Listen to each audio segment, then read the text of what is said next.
Good morning. Arita sa Salmo, no? Nag-ingon diri sa Salmo 66 verse 1 to 20. Nag-ingon diri ang title pagdaig og pagpasalamat. Kamo mga katawhan sa tibuok kalibutan, panghugyaw kamo sa kalipay ngadto sa Dios. Pag-awit kamo og mga pagdaig kaniya, pasidunggi ninyo siya diha sa inyong mga pagdaig. Ingnan ninyo siya, O Dios, pagkakatingalahan kayod sa imong mga buhat. Tungod sa imong dakong gahom, ang imong mga kaaway mikulo sa imong atubangan. Ang tanang katawhan sa tibuok kalibutan musimba kanimo. Mag-awit silag mga pagdaig kanimo. Dali kamo, tan-awan ninyo ang katingalahang gipanghimo sa Dios alang sa mga tao. Gipamala niya ang dagat ug gitabok sa atong mga katigulangan ang suba nga naglakaw lang tungod ni atong gihimo sa Dios. Maglipay kita. Nagahari siya sa walay katapusan pinaagi sa iyang gahom, o gipanid-an niya ang kanasoran. Dili angay nga magpasigarbo sa ilang kaugalingon ang mga masinupakon sa Dios. Mga katawhan, daygan ninyo ang Dios. Ipalanog ang inyong pagdaig kaniya. Gitipigan niya ang atong kinabuhi, ug wala niya itugot nga malaglag kita. Sapagkat tinuod, gisulayan mo kami, O Dios. Hinluan mo kami sama sa pilak nga giputli pinaagi sa kalayo. Mitugot ka nga mahulog kami sa litag o gipapasaan mo kami sa bugat nga mga palasanon. Gipayatak-yatakan mo kami sa among mga kaaway. Nagantos kami nga daw sa nasunugan o gibaan, apan karon gidala mo kami sa dapit sa kadagaya. Maghalad ako sa imong templo o mga halad nga sinunog. Tumanon ko ang mga saad, ngaghimo ko nga kanimo sa diha pa ako sa kalisod. Muhalad ako kanimo og tambok nga mga hayop sama sa karnero, turong baka ug kanding isip halad nga sinunog. Dali kamo og pamati kamong tanan nga nagatahod sa Dios. Kay suginlan ko kamo kung unsa ang iyang gihimo alang kanako. Nangayo ako og tabang kaniya og gidayeg ko siya. Kung wala ko pa siya isugid ang akong mga sala, wala unta mamati ang Ginoo kanako. Apan namati gayud ang Dios kanako, gidungog niya ang akong pagampo.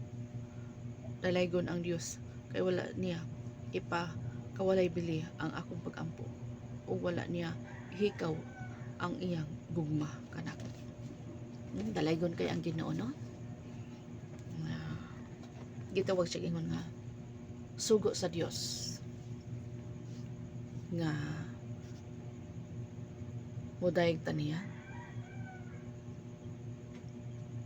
Sugo sa Ginoo nga ipalanog nato atong tingog sa pagdaig ngadto kaniya.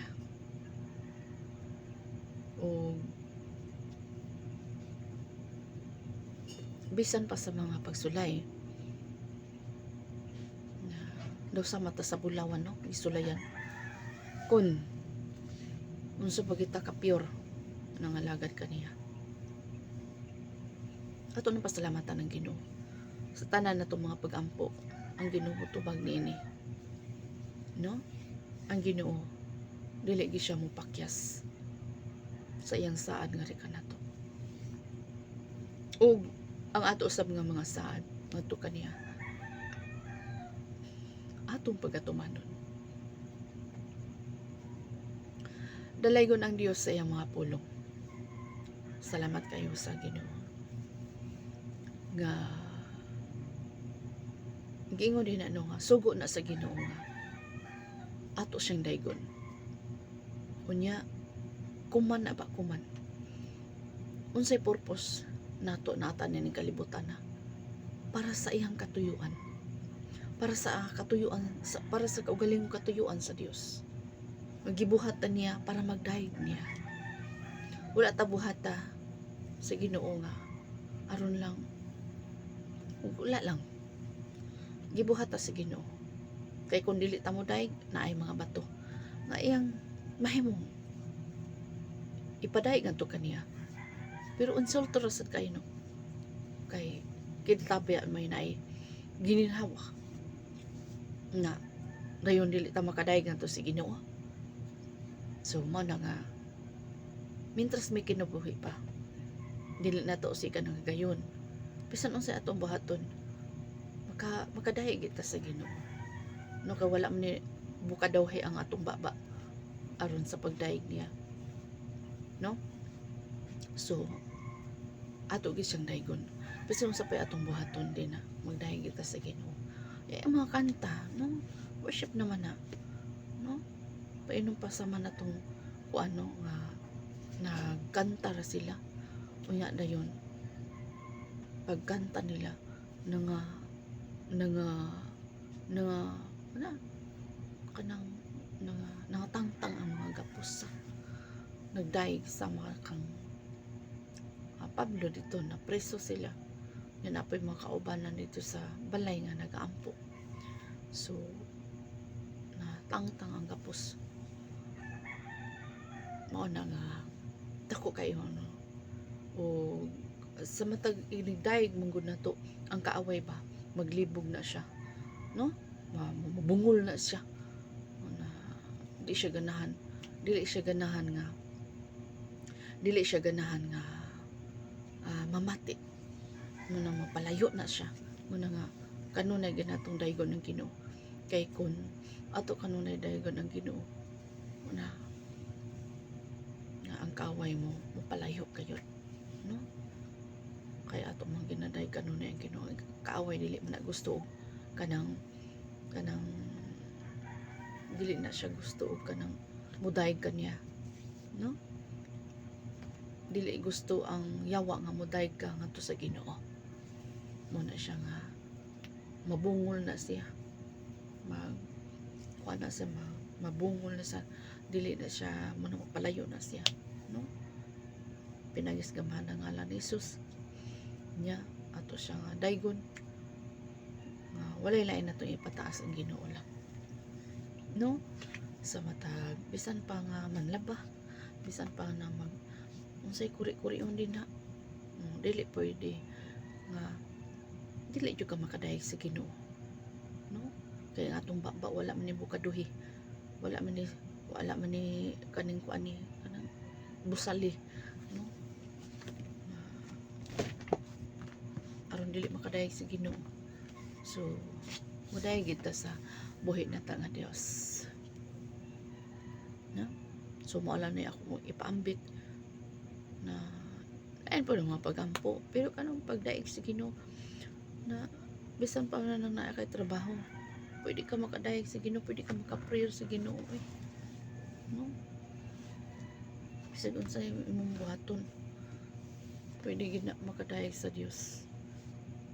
So mao po ni ako paambit challenge sa matag usa na anytime pwede ra gyud nga makadayeg sa Ginoo, makaampo sa Ginoo kasi unsay atong buhaton no.